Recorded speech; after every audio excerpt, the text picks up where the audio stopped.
Okay, it's time. This is one of the best stories I have in my arsenal of amazing stories. And it has to do, as you can tell from my scout uniform, it has to do with the time I was in Boy Scouts. So one particular winter, we were headed to a winter camp. And this was an official camp owned by the Boy Scouts of America. It ran during the summer as a normal camp, and then during the winter, you could stay in the cabins that they had. And, this isn't like a hunting cabin, it didn't have Wi-Fi and cable TV and stuff. We're talking a cabin. So if you can picture top-down view here, it was basically just a rectangle with kind of bunk beds around the sides here, a door on either end with a little porch and some steps that went down, and a wood-burning stove and a little counter to prepare your food. So we showed up at the camp, and when we first got there, it was already dark. This is probably a Friday night. I don't recall exactly. But, after work, so our scout leader and my dad actually went on this trip, were with us. And we got there after dark. So the only thing that we really had time to do was kind of set up where we were going to sleep that night, fight over who got the top bunk, the bottom bunk, whatever. And then our scout leader got the fire started in the wood-burning stove. So he thought it'd be a great idea to take a little bit of scout water, as we called it, or white gas, and put a little bit on a piece of wood, put it in the wood-burning stove, and build the logs around it and start the fire. And it worked great. We were warm all night. So the next morning, sun rises, and since you're camping and there's nothing else to do, you're awake at 5:30, 6 in the morning. So we had our breakfast, and then shortly before, we probably did some activities or something. That's not important to the story. We did some scout-related stuff, tied some knots, or I don't know. Okay, so then it was time to leave. It was getting close to time to leave. We kind of packed up some of our stuff, and the other scouts and I wanted to go check out the lake, which was, not too far down the trail, maybe a quarter mile from where this cabin was. So we all headed out into the snow and headed down this trail to go find the lake. And on the way, the temperatures had started to kind of warm up, and so the snow was this perfect consistency to make amazing snowballs. So we're having a snowball fight, and guerrilla warfare style, kind of hiding behind trees and rocks and stuff, and just pelting each other. And people got whitewashed. I got whitewashed. I was one of the younger scouts there. Anyway, we found the lake, and we found some rocks by the lake, and we started throwing the rocks out on the lake. And you know how when the lake is frozen over, it kind of goes dong, dong, dong, dong, dong, dong, and your rocks just kind of skip across the ice. And so we were doing that for a little while, and then we said, well, we better head back. It's time to pack up and go home. So we get back to the cabin, and the other scout leader and my dad are packing stuff up, and the scout leader, he had that pressurized can of scout water, or the white gas, right? And he let some of the pressure out because we weren't making any more food.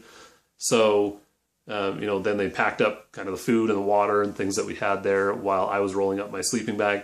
And we were all soaking wet from being out in the snow and, hiking down to this lake, throwing snowballs at each other and getting whitewashed. So we were changing our clothes. So back to this little map of the cabin from the top.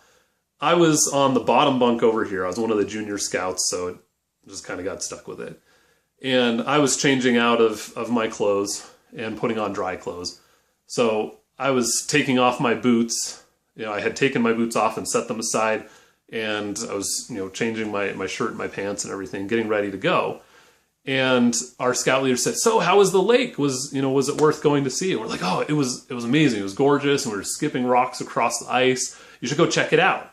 And they said, well, we'd really like to, and we're done packing up because we were packing up while you guys were down at the lake. So, don't mess anything up. Don't do anything dangerous. We'll be gone for just a couple minutes and we'll be right back.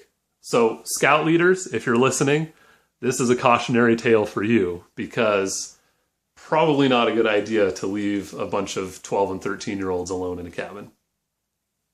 I'll tell you why.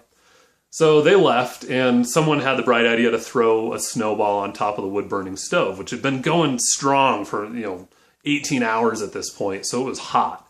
And that snowball landed on the top of the wood-burning stove and just flash boiled. Immediately sent up this big cloud of steam, and these brilliant 12-year-olds thought, oh, yeah, we can dry out our clothes this way. So they're holding their socks and their pants and stuff over the steam as they continue to throw more and more snow. They actually went outside and got more snow to put on top of the wood-burning stove. Well, enough of that, turned into water vapor that it wasn't a huge problem, but a bunch of it actually went down into the wood stove and dripped down as liquid water and kind of put out the flames of the fire. All that was left were some embers. So, and now at this point, there's no more steam, the snow's not melting on top of the wood stove, and it's getting colder in the cabin. So, we were like, okay, we need to go get some wood from outside, let's start the fire back up. And our senior patrol leader, who had been left in charge, and who was also the son of the scout leader who was there, said, oh, we don't need wood. This is a lot faster. And he grabbed that can, that now depressurized can of white gas, and he walked over to the wood stove and opened that door. And right as he was about to put some of that white gas into the fire, just kind of shake some in, all of us who were, mentally present at that moment were like, wait, no! Right as he did it, he turned to the side because I think he realized what he had done too. And as that little stream of white gas went into that wood-burning stove, it touched on an ember or a small flame or something that was still there, and this massive fireball just blew out of that wood-burning stove and filled the air with flames. I mean, the entire cabin lit on fire. And my vision of it, here's the wood-burning stove, I'm over in this corner. All I saw was that my senior patrol leader was engulfed in this fireball that went up to the ceiling. The doors of this cabin blew open on either end. And so there had to have been kind of flames shooting out the end. Well, we went into full-blown panic mode. I mean, we were Boy Scouts, but we were not firefighters. So we ran out, whichever exit was closest, the nearest exit. We just jumped over the railings of the steps and into the snow and started running. And we were just yelling, fire, fire, fire. We didn't know where we were going. Full-blown panic. I mean, I'm serious, panic.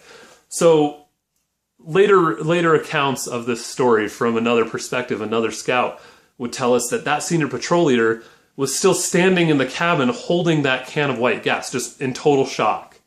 And all of the hair and a lot of the skin on this side of his face had burned off. And he was just standing there. So one of those scouts who had jumped over the railing actually went back inside the cabin and grabbed this kid and threw him over the railing and threw that can of white gas into the woods. And I wasn't present for this because I was about a half mile out the other side of the cabin, running through the snow. One foot was barefoot and one foot was wearing one of my sneakers that I had because I just changed out of my boots and I was literally midway through putting on my sneakers when all this went down. Long story short, we made it to a road. We flagged down a passing motorist who drove up to the center of the camp where kind of the camp host was and stuff, told them what was going on. Meanwhile, we're yelling fire, fire, and we made it up to the main part of the camp where they treated my senior patrol leader for second and possible third-degree burns, elevating his feet, putting that reflective blanket thing over him, treating him for shock. And I hardly believe it myself, but our leader and my dad, who were just a little ways down the trail, when they recall this story, they said, we weren't gone for more than 5 minutes when we heard people yelling fire. They ran back to the cabin and found a jug of water and put out the flames that they could see, around the door frame and things like that. And tragically, aside from my senior patrol leader's burned face, the biggest loss of this camp out was one of my boots that literally melted in the fire.